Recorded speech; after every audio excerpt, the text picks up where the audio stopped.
안녕하세요. 서울창업허브와 함께하는 디자인 싱킹 고객 중심의 창업교육과정 41회차 상품 공급처 확보 방안입니다.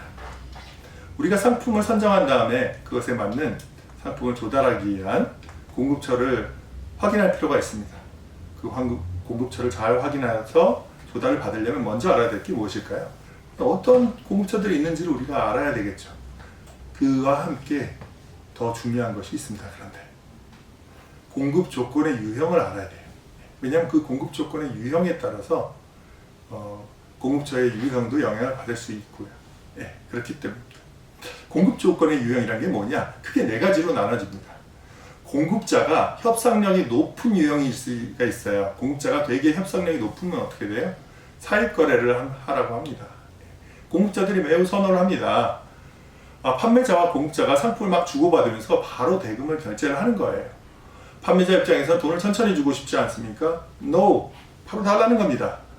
바로 사제끼라는 거예요. 그래서 자금 회전에 매우 유리할 수 있어서 공급자는 좋지만 판매자들은 뭐예요? 즉각 거래가 일어나서 판매를 자유롭게 하다 보니까 어떤 식이 생겨요? 가격의 혼란, 변동성의 문제가 좀 생길 수가 있다는 얘기를 합니다. 그리고 판매자는 이걸 현금을 주고 사왔기 때문에 재고 부담이 있는 거예요. 그 다음에 이 돈을 어떻게 조달할 자금 부담이 있는 겁니다. 이거보다 공급자의 협상력이 조금 더 다른 각도로 비춰질 수 있는 것이 대기업과의 거래 시예요. 보증보험 거래라고 합니다. 상당수의 대기업들이 보증보험 거래를 선호하는 경향이 있어서 그렇게 말씀드렸습니다. 이건 뭐냐면 일종의 돈을 바로 이렇게 현찰로 즉각적으로 또는 즉각적으로 이렇게 사입 거래하는 게 아니라 여신을 주고 거래하는 거에다가 여신물을 주자고 하니까 조금 불안한 거예요. 그래서 계약을 이행할 것인지에 대한 보증보험을 요구를 합니다. 그러니까 판매자 입장에서는 어떻게 됩니까? 신용보증회사에서 일정에게 보험료를 지불하고 나서 보증보험서를 발급받아서 그런 대기업들에게, 공급자에게 제공을 하는 겁니다. 우리가 이렇게 보험료를 지불했으니까 믿고 맡기세요. 라는 거죠. 그 다음에 이제 좀 더 나가면은 판매자가 이제 신규 거래를 하는 경우가 있어요. 그런 유형의 경우에 이제 예치금 거래를 합니다. 처음으로 공급자를 알게 됐어요. 대기업이 아니야. 그걸 처음 알게 됐어요. 그럼 어떻게 해야 합니까? 예치금을 공급자에게 입금하고, 그거에 대해서 상품을 공급받는다. 제가 표현이 잘못됐네요. 공급자가 최초라고 얘기한 것보다는 판매자가 신규 거래라고 해야지 좀 정확한 것 같아요. 공급자 입장에서 처음 겪어본 판매자니까 예치금을 받는 거죠. 그래서 공급자는 대금을 떼일 염려가 없어요. 왜? 예치금을 받아놨으니까. 반대로 뭐예요? 공급자가 가지고 잘못할 수 있는 우려가 있는 그런 분도 있는 거죠. 맨 마지막에 여신 거래에서 판매자가 협상력이 높아서 판매자가 지급 기일을 늦추는 거예요. 여신을 쓰는 겁니다. 그래서 계약 조건에 대해서 상한 금액을 나중에 언제 얼마를 줄게 라고 해서 판매자가 선호하는 방식입니다. 이렇게 유형들이 있는데요. 이런 공급 조건의 결정에 유의할 사항은 뭐예요? 당연히 이건 계약 아닙니까? 정확하게 계약 조건이 명시되어야 되겠고요.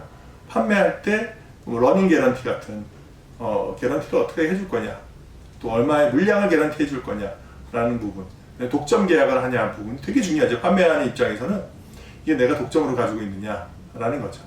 상품 불량 및 판매 부진 시에 반품해 줄 수 있어? 받아줄 수 있어? 교환해 줄 수 있어? 환불해 줄 수 있어? 중요하죠. 이런 것들이 다 계약 재건에 관련된 것이고, 재판매 가격을 떨어뜨리지 말라, 유지하라라고 이렇게 만약에 요구가 들어온다면 그런 부분에 대해서는 이제 공정거래법 위반이라는 사실도 우리가 기억하실 필요가 있어요. 이런 실무적인 내용을 우리가 아는 것이 좀 중요하기 때문에 좀 하드한 내용을 제가 좀 전달해 드렸고요. 이건 참고적인 내용을 살짝 보여드리면, 해외 오프라인 도매 시장은 실제로 어떻게 지금 유통 채널이 구축이 되어 있냐라는 부분에 대해서 말씀을 드리는 겁니다. 공급처와 관련해서 해외는 오프라인 도매 시장은 어떤가?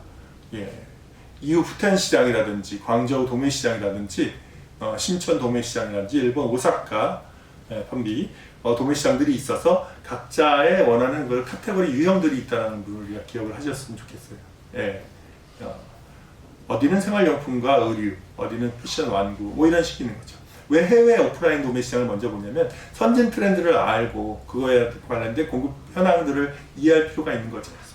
예, 그런 것을 이해할 필요가 있어요. 그래서 일본 오사카에서 실제로 이런 도매 시장이 돌아가기도 하는 거죠. 생활 잡화 용품들을 중심으로 들어가고 있습니다. 이런 것들에 봤을 때 오프라인 도매 시장이 장단점이 있어요. 장점은 뭐가 있을까요? 직접 상품을 보고 고를 수가 있어요. 단점은 뭐예요? 상품을 보고 고를 수 있는 반면에 너무 많은 거라. 이런 신천 같은 데 보면 소형가전이나 IT 용품 상품이 엄청나게 많아서 고를 수가 되게 힘들 정도예요. 그럼 이게 진짜 오프라인 효과가 있을까라는 생각도 하게 되고, 전체적인 시장 트렌드를 파악할 수 있는 장점이 있지만 시장 트렌드를 보고 이걸 조사하는 과정에서 많다 보니까 시간이 많이 들어가고 비용도 많이 들어가고 노력 대비 효율성도 좀 낮은 경향이 있고요. 그리고 이 부분에 대해서 여러분 중국이나 이런 건 잘 알고 있지만 사기 위험성이 있을 수가 있잖아요.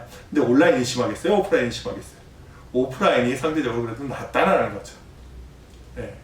그렇지만 온라인은 핫한 아이템들이 바로 실시간으로 탁탁탁 순위를 뜨거나 이제 올라오잖아요. 그렇지 않는 것에 대한 단점도 고려해 볼 필요가 있다. 그래서 이렇게 오프라인의 이런 단점들, 효율적인 측면, 그 다음에 실시간으로 우리가 알 수 있는 측면들 때문에 온라인 도매 사이트들이 생기게 되는 겁니다. 그래서 중국의 상품 공급처를 확보하는 추천 방법은 보통 어디 있냐면요. 해외로 우리가 먼저 공급처로 생각을 해볼 수가 있잖아요. 내가 하고자 하는 아이템에 대해서 관련해서 필요한 물품을 직접 조달해서 팔거나 아니면 이런 부분에서 조달해서 내 아이템과 같이 이렇게 만들어서 팔 수가 있으니까 채널 입장에서 그런 벤더를 이해한다면 먼저 국내 마켓의 도매 시장 조사를 해야 될 거예요. 중국 상품을 공급처로 확보한다는 입장에서, 그다음에 B2B 소매 사이트도 시장 조사를 해야 되고요. 이거를 중국 B2B 또 도매 사이트도 같이 검색하고 상품을 선정하는 부분이 필요합니다. 내가 지금 유통을 할 게 아니라 창업을 할 건데 나만의 아이템이 있는데, 그래도 이런 흐름이 아이템을 기획하기 위해서라도 이 공급처가 어떻게 돌아가는지 유통 채널 흐름 안에서 기획했으면 좋겠다는 측면에서 말씀을 드리는 거니까 이런 확보 추천 방법도 이해해야 된다. 채널을 이해하는 측면에서 알아야 된다는 말씀입니다. 그 다음에 이제 알리바바는 재밌어요. 알리바바라는 것은 최대 온라인 도매 사이트지만 정작 중국에서 진짜 저렴하게 잘 팔리는 물품을 알려면 알리바바가 아니라 알리바바 1688이라는 데를 알아야 되는데요. 근데 여기에 들어가려면 국내 신용카드의 그 결제가 안 되는 거예요. 중국의 그 계좌를 개설해서 이렇게 해야 되는 제약 조건이 있기 때문에 이런 부분을 우회적으로 뚫고 가서라도 중국에서 진짜 잘 나가고 있는 트렌드를 알기 위해서는 이런 부분을 알 필요가 있다는 거죠. 아이템을 기획할 때 또는 그걸 소싱해서 우리 아이템과 결합할 때 이런 부분을 알아두시면 좋다는 얘기고요.